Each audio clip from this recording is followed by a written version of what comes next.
بس بس بس بس سنیں، بس بس بس اچھا جی، میں سب سے پہلے آئی ایل ایف آپ کو خراج تحسین پیش کرتا ہوں، جو ابھی قاضی صاحب آپ نے سب کو اکٹھا بھی کیا، اور آج یہاں اس فنکشن کے اندر مجھے موقع دیا اپنی وکلا کمیونٹی آئی ایل ایف آپ سے بات کرنے کا۔ اور یہ وہ پاکستان کا تاریخ کا وہ مرحلہ ہے جس میں مجھے اپنے وکلا برادری کی سب سے زیادہ ضرورت ہے، آپ کی ضرورت ہے، کیونکہ سنیں آج آپ نے ذرا بڑا غور سے میری بات سننی ہے۔ یہ جو آپ ایک منٹ کوئی نعرہ نہیں اب آپ لگانا، کوئی نعرہ نہ لگانا، جب میں تقریر ختم کروں گا تب آپ کو اجازت دوں گا۔ اچھا اب سنیں، یہ بڑا ضروری ہے آپ کے لیے، یہاں نوجوان بھی ہیں، مستقبل آپ کا ہے، تو آپ نے میرے بڑے غور سے بات سننی ہے۔ ایک اوپر آج جو آپ نے لکھا ہوا ہے سپریمیسی آف کانسٹیٹیوشن، آئین کی بالادستی، اس کو سمجھنا ہے کہ جب تک ایک قوم انصاف کے لیے جد و جہد نہیں کرتی،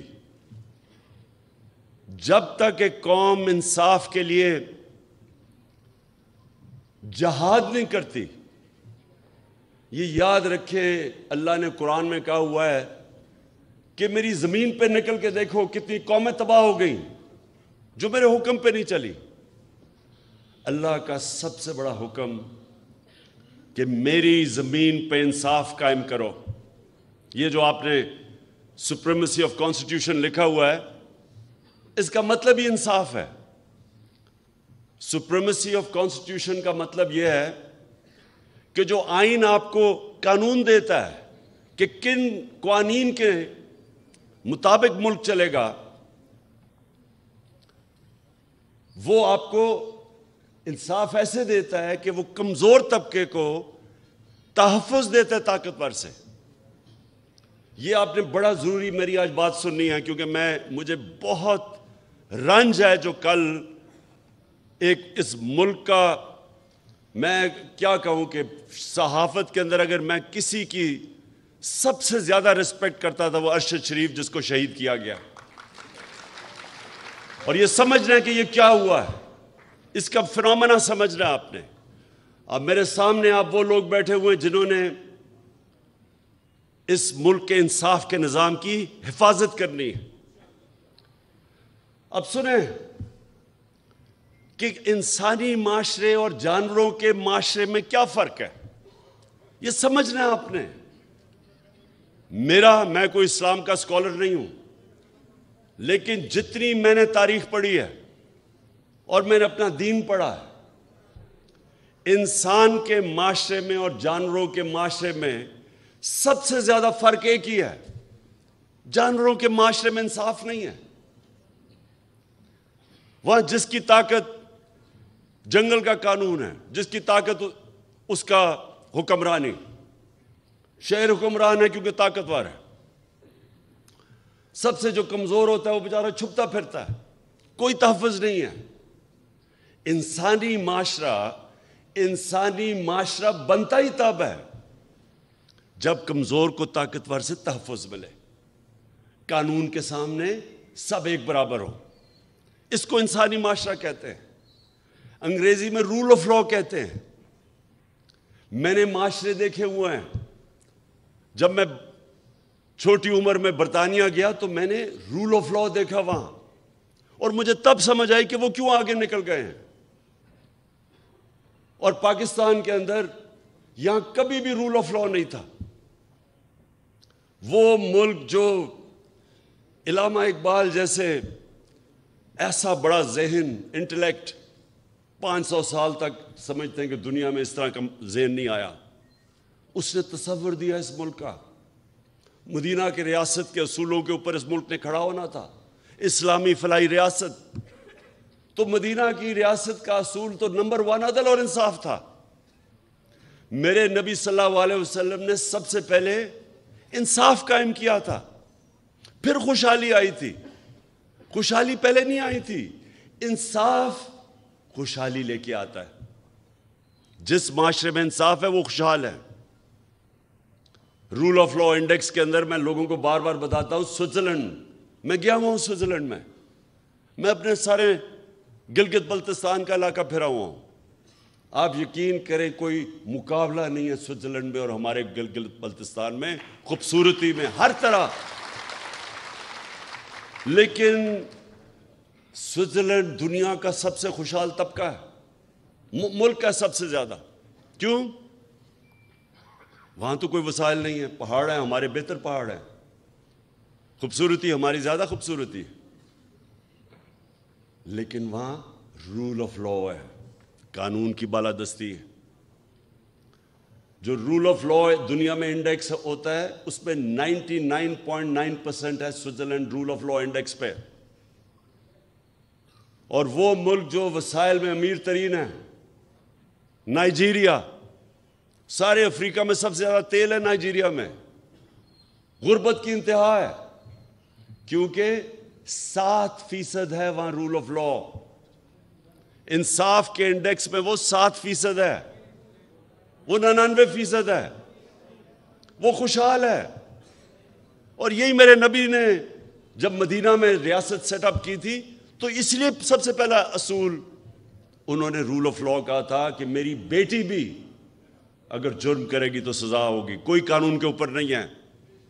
اور بتایا پھر کہ تمہارے سے پہلے بڑی قومیں تباہ ہوئی جدھر طاقتور کے لیے ایک قانون اور کمزور کے لیے دوسرا. طاقتور چوری کرے تو NRO اور کمزور چوری کرے تو جیل میں. وہ معاشرے تباہ ہو جاتے ہیں. تو آج میں اس رول آف لا کے اوپر سب سے پہلے میں بات کرنا چاہتا ہوں ارشد شریف کی. ایک ایسا آدمی جو بھی اسے جانتا تھا، 2 گھر میں شہادتیں ہوئی تھیں. محب وطن پاکستانی. شاید ہی کوئی پاکستان کی اتنی درد رکھتا تھا جتنا یہ ارشد شریف رکھتا تھا. حق اور سچ پہ کھڑا ہوتا تھا. کس لیے؟ ضمیر کا سودا نہیں کرتا تھا. ساری صحافی آج جتنے بھی ہیں سب جانتے ہیں کہ ارشد شریف کے ضمیر کی کوئی قیمت نہیں تھی. اس کو کوئی لفافہ نہیں دے سکتا تھا. سٹینڈ لینے والا تھا، حق پہ کھڑا ہو جاتا تھا. امر بالمعروف، اللہ کا حکم ہے کہ اچھائی کے ساتھ کھڑے ہو، بدی کے خلاف جہاد کرو. معاشرے کو زندہ کیا چیز رکھتی ہے؟ جب قوم کھڑی ہو جاتی ہے اچھائی کے ساتھ. جب قوم اچھائی اور برائی کے اندر فرق کرنا ختم کرتی ہے تباہ ہو جاتی ہے قوم. اس لیے اللہ نے قرآن میں ہمیں حکم دیا ہوا ہے. کہیں اس نے اجازت نہیں دی انسان کو نیوٹرل رہنے کی. کہیں اجازت نہیں دی.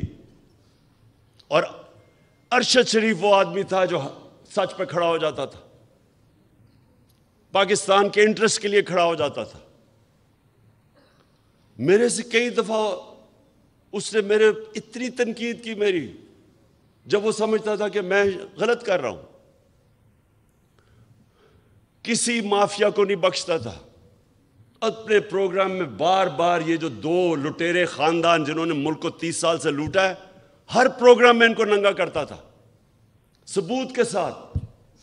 دھمکیاں ملتی تھیں، پیسے کی آفر ملتی تھی، لیکن نہ اس کو کوئی خرید سکتا تھا، نہ ڈرا سکتا تھا.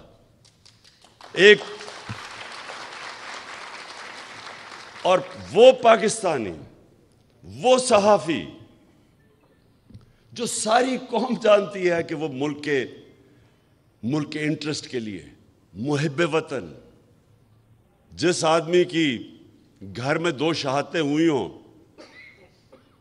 جس طرح وہ پاکستانی فوج کے ساتھ کھڑا ہوتا تھا، جا کے ان کے کئی پروگرامز کرتا تھا ان کے لیے. تو یہ آج میں آپ کو بتانا ہوں کہ ٹریجڈی دیکھیں یہ پاکستان کی، اور اس پہ اگر یہ قوم، ہماری قوم اگر نہ کھڑی ہوئی، میں آج آپ کو کہہ رہا ہوں کہ ہمارے میں اور جانوروں میں کوئی فرق نہیں رہے گا. انسانی معاشرہ اور جانوروں کا معاشرہ کیا ہے؟ جانوروں کا معاشرہ کیا ہے؟ آپ کبھی ٹی وی پہ پروگرام دیکھیں، نیشنل جیوگرافک یا اینیمل پلانٹ، اس میں دیکھتے ہیں جو افریقہ کے اندر جو سب سے طاقتور جانور ہاتھی کے بعد سمجھا جاتا ہے، وہ افریقن بفلو ہے، جو افریقہ کی بھینس ہے. وہ شیر سے بہت طاقتور ہوتا ہے، ان کی تعداد ہزاروں میں ہوتی ہے. لیکن آپ دیکھیں تو شیر کیا کرتا ہے؟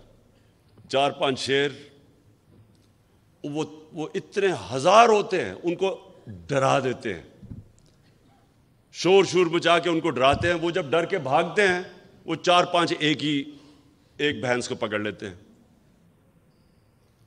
اگر وہ نہ ڈرے اور اگر وہ خود غرض نہ ہو تو کوئی شیر کی مجال نہیں ان کے قریب جانے کی. لیکن وہ اپنی جان بچاتے ہیں، وہ خود غرض بھی ہوتے ہیں، اپنے آپ کو بچاتے ہیں، اور بزدل بھی ہوتے ہیں. انسانی معاشرے کے اندر جب کوئی طاقتور اس طرح ہجوم انسانوں کو ڈراتا ہے، تو اللہ نے اس لیے جہاد ہمارے اوپر فرض رکھی ہے. جہاد فرض ہے مسلمانوں پہ. کیوں؟ کیونکہ جہاد میں آپ ظلم سے بھاگتے نہیں ہیں، ظلم کے سامنے سر نہیں جھکاتے، ظلم کا مقابلہ کرتے ہیں. یہ حکم ہے اللہ کا. اللہ کو تو کوئی فائدہ نہیں پہنچا سکتا. ہم اپنے اوپر ظلم کم کرتے ہیں جب ظلم کے سامنے کھڑے ہوتے ہیں. ایک معاشرے کو زندہ رکھنے کے لیے ہم ظلم کا مقابلہ کرتے ہیں. ارشد شریف، اس کو جب دھمکی آئیں، نامعلوم نمبروں سے دھمکی آئیں کہ یہ نہ کہو، سچ نہ بولو، یہ جو رجیم چینج ہوئی ہے، وہ جب اس کو ایکسپوز کرنا شروع کیا، اس کے اوپر دھمکیاں آئیں، ڈرایا گیا. پھر مجھے انفارمیشن آئی کہ اس کو مارنے لگے ہیں. اس کے گھر میں گھس کے انہوں نے ڈرایا اس کو، اس کی فیملی کے سامنے. باہر گاڑیاں کھڑی ہوتی تھی، ڈراتے تھے، صرف اس لیے کہ وہ سچ نہ بولے. اس کا کوئی ایجنڈا نہیں تھا. میں نے اس کو کہا کہ تم ملک سے باہر چلے جاؤ. پہلی دفعہ نہیں مانا. پھر میں نے اس کو بتایا کہ مجھے انفارمیشن ہے، جس طرح مجھے انفارمیشن اپنے اوپر تھی کہ مجھے بھی وہ 4 بند کمروں میں جنہوں نے فیصلہ کیا تھا مجھے مارنے کا، میں نے اس کو بتایا.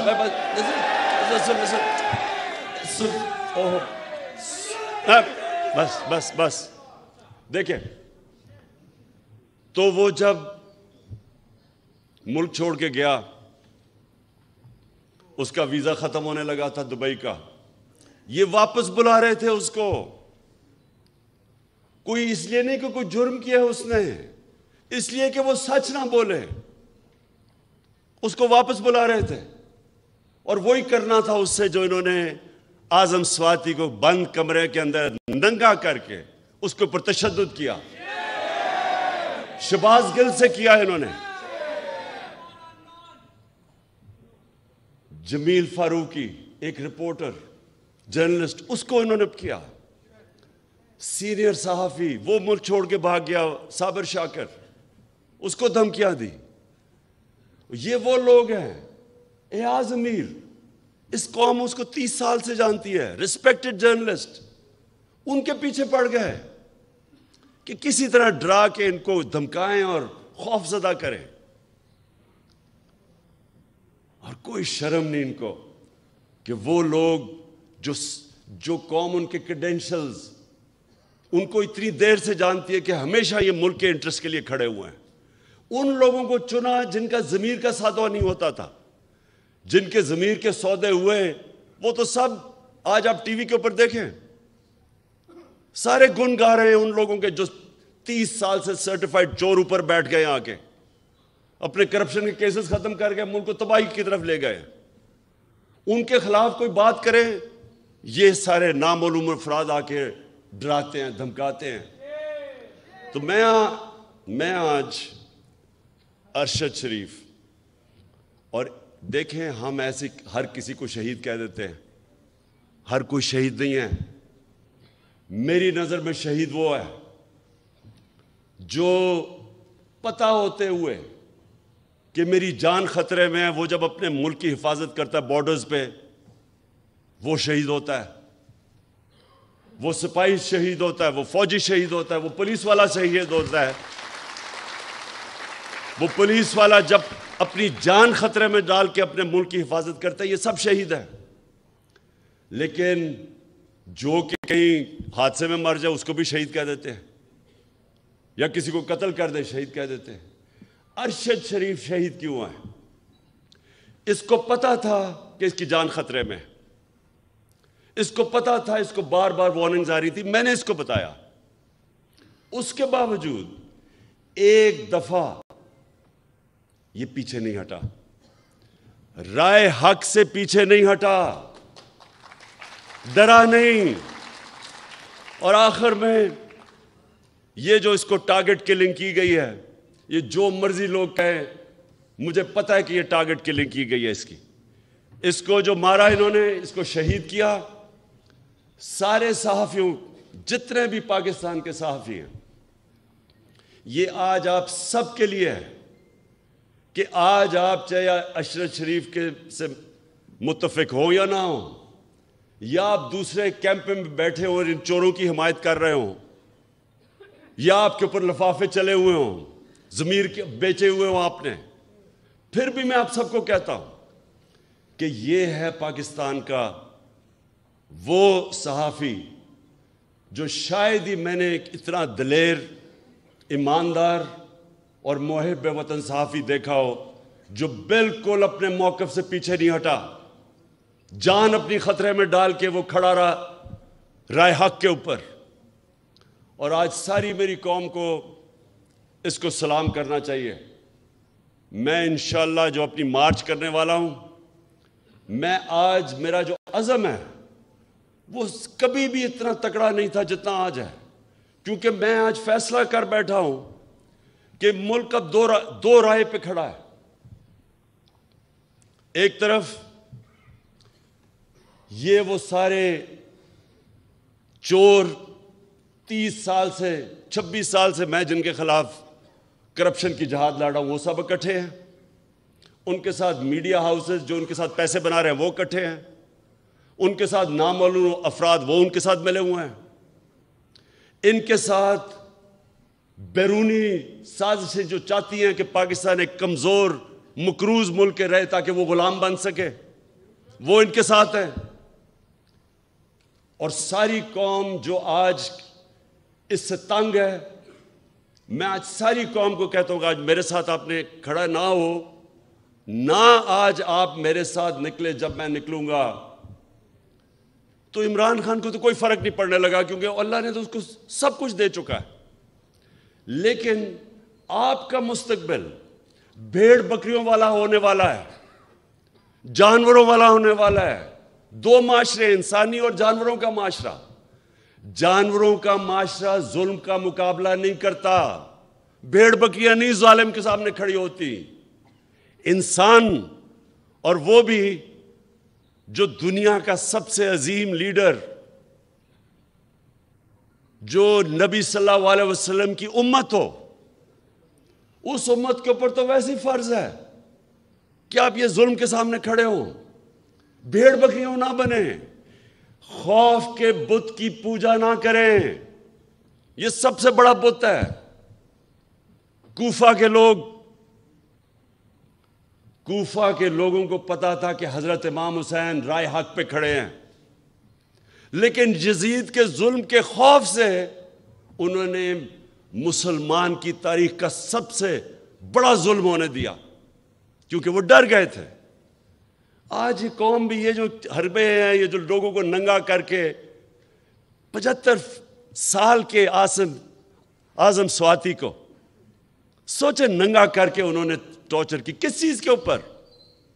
کہ تنقید کر دی کسی کی، دنیا میں پاکستان کا مذاق اڑا، خوف پھیلانے کے لیے، ڈرانے کے لیے۔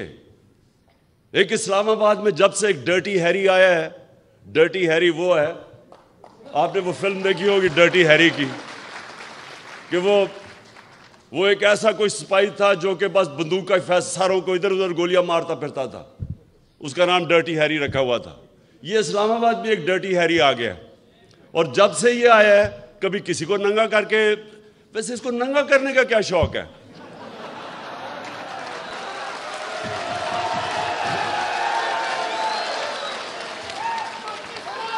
یہ بس یہ وہ لوگ، میرے پاکستان کی وکلا برادری، یہ جو مرحلے پہ ہمارا ملک کھڑا ہے، یہ آپ سب کے لیے چیلنج ہے۔ اللہ قرآن میں کہتا ہے کہ میں تمہارے ایمان کو بار بار مشکلوں سے آزماؤں گا، بار بار آزماؤں گا۔ وہ کیوں کہتا ہے؟ لا الہ الا اللہ محمد رسول اللہ پڑھا تو میں کہا جی میں مسلمان ہو گیا بس، لیکن وہ کہتا ہے میں تمہارے ایمان کو آزماؤں گا مشکلوں سے، تاکہ پتہ چلے کہ کتنے پانی میں ہیں۔ یہ ہے اب اس ملک کے لوگوں کی ایمان کی آزمائش۔ لا الہ الا اللہ کے نعرے پہ ملک بنا تھا۔ اللہ ہم تیرے سوا کسی کے سامنے نہیں جھکتے۔ کیا ہم اب یہ ظلم کے بت کے سامنے جھکیں گے کہ یہ جو انہوں نے ارشد شریف سے کیا ڈرانے کے لیے باقیوں کو؟ وہ جس طرح شیر نہیں، وہ حملہ کرتے ہیں، ڈراتے ہیں لوگوں کو، یہ بھینسوں کو، افریقن بفلو کو، وہ سب بھاگ جاتی ہیں، پھر پکڑ لیتا ہے ایک کو۔ یہ بھی ایک کو پکڑ رہے ہیں، کبھی کسی کو پکڑ لیا، کبھی کسی کو پکڑ لیا۔ میں ان کے سامنے نکلوں گا، اور انشاءاللہ جب تک میں نے فیصلہ کیا ہے، بس میرا فیصلہ ہے، جب تک میں زندہ ہوں میں ان ظالموں کا مقابلہ کروں گا، اور آپ نے سب نے اس میں شرکت کرنی ہے، کیونکہ یاد رکھیں اللہ نے نیوٹرل رہنے کی کسی کو اجازت نہیں دی۔ یا ایک طرف ہو یا دوسری طرف ہو، یا ان ڈاکوں کے ساتھ ہو اور یا راہ حق پہ چلو، ان کے سامنے کھڑے ہو۔ تو آپ کے اوپر خاص ذمہ داری ہے۔ آپ ہے پاکستان کی وہ کمیونٹی جو جانتی ہیں انصاف کیا ہے، رول آف لا کیا ہے۔ آپ وہ لوگ ہیں جن کے اوپر عام آدمی سے زیادہ ذمہ داری ہے، اور اس لیے آپ نے اب میرے ساتھ چلنا ہے، اور اس ملک میں جو میں 26 سال پہلے نکلا تھا انصاف کی تحریک انصاف، اس ملک پہ انصاف قائم کرنے کے لیے آپ سب نے میرے ساتھ کھڑے ہونا ہے۔ شکریہ۔